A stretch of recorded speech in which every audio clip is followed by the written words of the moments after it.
رات گہری اور اندھیری تھی۔ دور گلی میں کہیں کتے بھونک رہے تھے۔ کسی گھر کی دیوار پر بیٹھی بلیاں رو رہی تھیں۔ مائی پنکھی اپنے اجاڑ گھر کے صحن میں ٹہل رہی تھی۔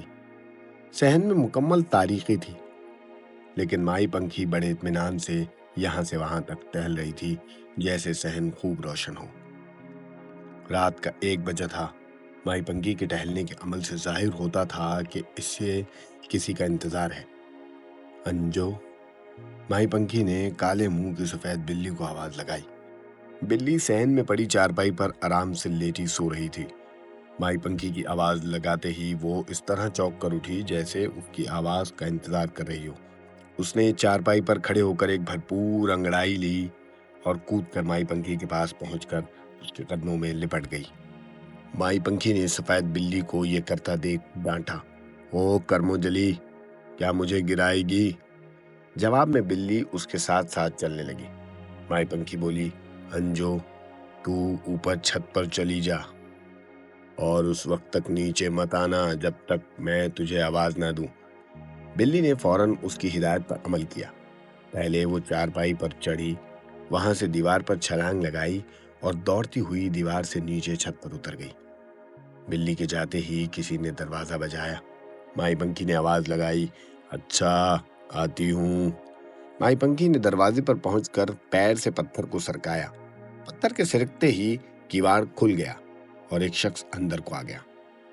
اس نے مائی پنکھی کا سوکھا ہاتھ پکڑ کر چوما، پھر آنکھوں سے لگایا اور بولا، رانی جی، مجھے دیر تو نہیں ہوئی؟ تو پہلا ہے، ابھی کوئی نہیں آیا۔ ابھی کوئی نہیں آیا؟ میں پہلا ہوں؟ پھر تو میں وقت پر پہنچ گیا ہوں، اس شخص نے اطمینان بھرے لہجے میں کہا۔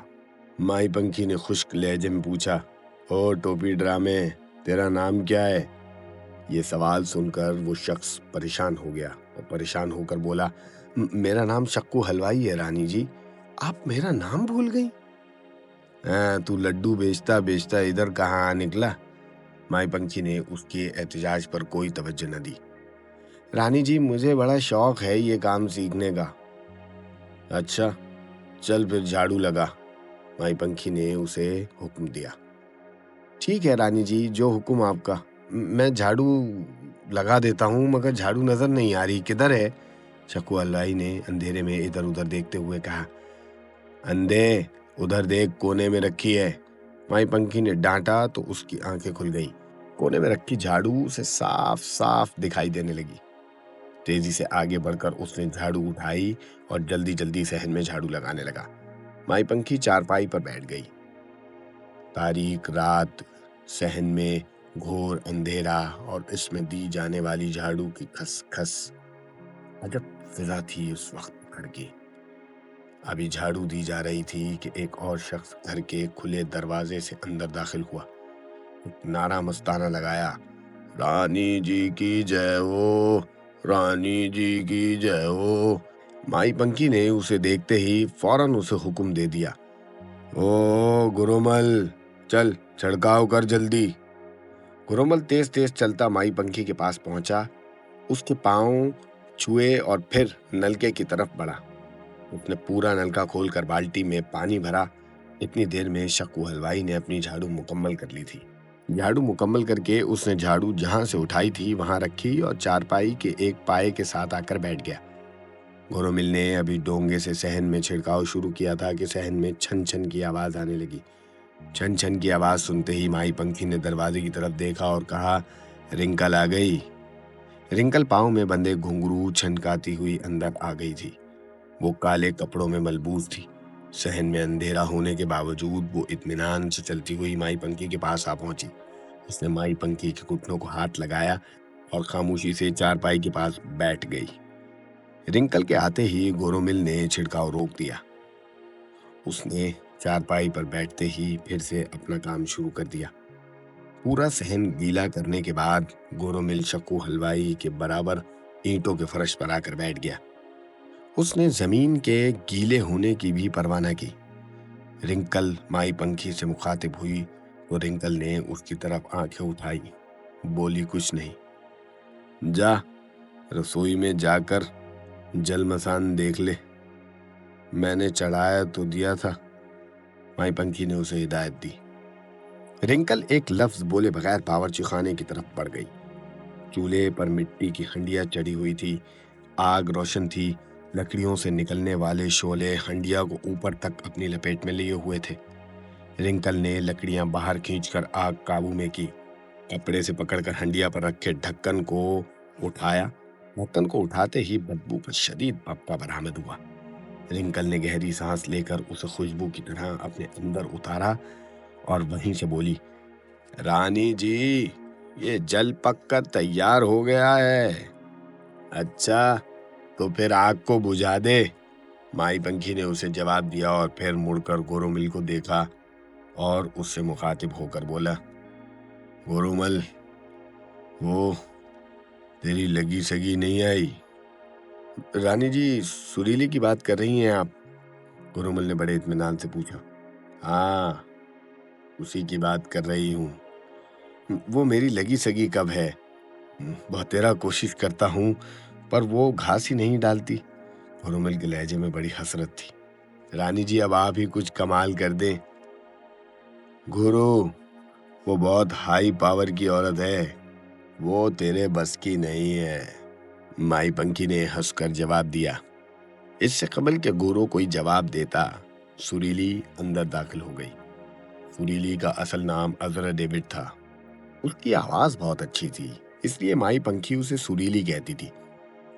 رانی جی، گڈ نائٹ، عذرا نے بلند آواز میں سلام کیا اور مائی پنکھی کے گھٹنوں کو ہاتھ لگا کر رنکل کے پاس آ کر بیٹھ گئی۔ سریلی، آج کچھ سنائے گی؟ مائی پنکھی نے پوچھا۔ رانی جی، آپ جو کہیں گی سنا دوں گی، عذرا ڈیوڈ نے سعادت مندی سے جواب دیا۔ اچھا، ابھی ذرا حاضری پوری ہو جائے پھر بتاتی ہوں کیا سنانا ہے، مائی پنکھی نے اطمینان سے کہا۔ مائی پنکھی نے اس پارٹی میں شریک ہونے والوں کے عجیب و غریب نام رکھے ہوئے تھے۔ یہ مجلس ہر ماہ اماوس کی رات کو منعقد ہوتی ہے۔ یہاں آنے والے زیادہ تر لوگ کالے جادو کے ماہر تھے۔ یہ ہر ماہ یہاں آ کر اپنے اپنے تجربات بیان کرتے، مائی پنکھی سے رہنمائی حاصل کرتے۔ ان میں کچھ لوگ نئے کھلاڑی بھی ہوتے تھے۔ مائی پنکھی ان کی انگلی پکڑ کر سیاہ راستے پر چلنا سکھاتی۔ یہاں آنے والوں میں ایک جوڑا بھی شامل تھا۔ نام تو ان کا ریحانہ اور شاہد تھا، لیکن مائی پنکھی نے ان کا نام گلی ڈنڈا رکھا ہوا تھا۔ ریحانہ لمبے قد کی تھی جبکہ شاہد چھوٹے قد کا تھا۔ ان دونوں نے لوگوں کے مسائل کے حل کے لیے ایک آستانہ بنا رکھا تھا جہاں وہ بیٹھ کر مجبور انسانوں کو لوٹتے تھے۔ مائی پنکھی نیلی نامی خواجہ سرا کو آئی اوئی کہتی تھی۔ اس کے بارے میں مائی پنکھی کی رائے یہ تھی کہ اگر وہ اسی طرح استقامت سے شیطانی عمل سیکھتا رہا تو بڑے بڑوں کو پیچھے چھوڑ جائے گا۔ اب لوگ وہاں تیزی سے آ رہے تھے۔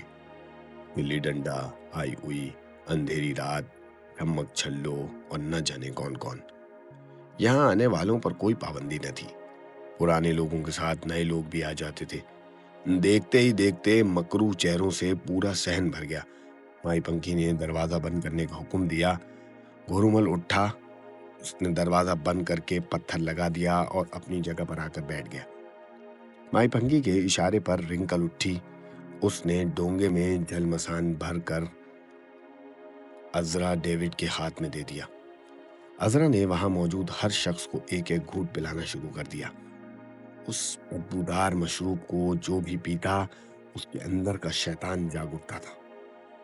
جل مسان کے بعد ایک ایک کر کے اپنے مسائل، اپنی مشکلات ان پختہ کار شیطانوں نے بیان کرنا شروع کر دی۔ مائی پنکھی نے ہر ایک کو اپنی ہدایت اور ماہرانہ مشوروں سے نوازا۔ ابھی یہ شیطان سماروہ اختتام پذیر ہونے والا تھا کہ کسی نے بڑے زور سے دروازہ کھٹکھٹایا۔ مائی پنکھی نے چونک کر دروازے کی طرف دیکھا۔ یہ عجب انداز کی دستک تھی۔ گلی میں شور بھی سنائی دے رہا تھا، ایسے جیسے بھاگ دوڑ سی مچی ہوئی تھی۔ مائی پنکھی ابھی اندازہ ہی لگا رہی تھی کہ باہر کون لوگ ہوں گے، اتنے میں آواز آئی، پولیس آئی ہے، دروازہ کھولو۔ پولیس؟ مائی پنکھی نے حیرت سے دہرایا۔ اس کے وہم و گمان میں بھی نہ تھا کہ پولیس اس کے دروازے پر بھی آ سکتی ہے۔ رانی جی، پولیس یہاں کیا کرنے آئی ہے؟ رنکل اور حضرت ڈیوڈ اس کے قریب سمٹ آئی۔ مائی پنکھی اس بات کا جواب دینے کے بجائے کسی کمانڈو کی طرح ایکشن میں آ گئی۔ اس نے چھت پر موجود انجو کی طرف توجہ کی اور بغیر ہونٹ ہلائے حکم دیا، انجو اسے روک۔ انجو یہ حکم سنتے ہی فوراً کھڑی ہو گئی۔ اس نے چھت سے دیوار کی منڈیر پر چھلانگ لگائی اور وہاں سے کودتی ہوئی دروازے کے دیوار پر آ کر بیٹھ گئی اور دیکھتے ہی دیکھتے ان پولیس والوں پر چھلانگ لگا دی جو دروازے پر کھڑے دیوار کھولنے کی کوشش میں تھے۔ انجو نے پلک جھپکتے ہی ایک کے منہ پر پنجہ مارا، دوسرے کی گردن پر کھروچا لگایا۔ دونوں پولیس والے گھبرا کر پیچھے ہٹے۔ اس ناگہانی آفت نے انہیں بولا کر رکھ دیا تھا۔ وہ پیچھے کھڑے سپاہیوں پر گرے تو سب انسپکٹر دلدار بخش نے ان پر ٹارچ ڈالی اور غصے میں پوچھا، اوے کیا ہوا؟ صاحب جی کسی چیز نے پنجہ مارا ہے، ایک سپاہی نے کہا۔ سب انسپکٹر دلدار بخش نے جب ٹارچ کی روشنی میں دونوں کے چہروں کا معائنہ کیا تو دونوں کو زخمی پایا۔ ایک کی گردن سے ایک کان تک خون جھلک رہا تھا اور دوسرے کے گال پر خون کی لکیریں موجود تھیں۔ اس وقت تک انجو اپنا کام کر کے واپس جا چکی تھی۔ وہ انتظار کس بات کا ہے؟ توڑ دو دروازہ، توڑ دو۔ مائی پنکھی کو بس اتنی ہی مہلت درکار تھی۔ جب اس نے دروازے کو بری طرح ہلتے ہوئے دیکھا تو وہ دروازے کی طرف بڑھی۔ اس سے قبل کہ وہ خود دروازہ کھولتی پتھر سرک چکا تھا۔ ایک کواڑ کھلتے ہی پولیس والے سیلاب کے ریلے کی طرح اندر آ گئے۔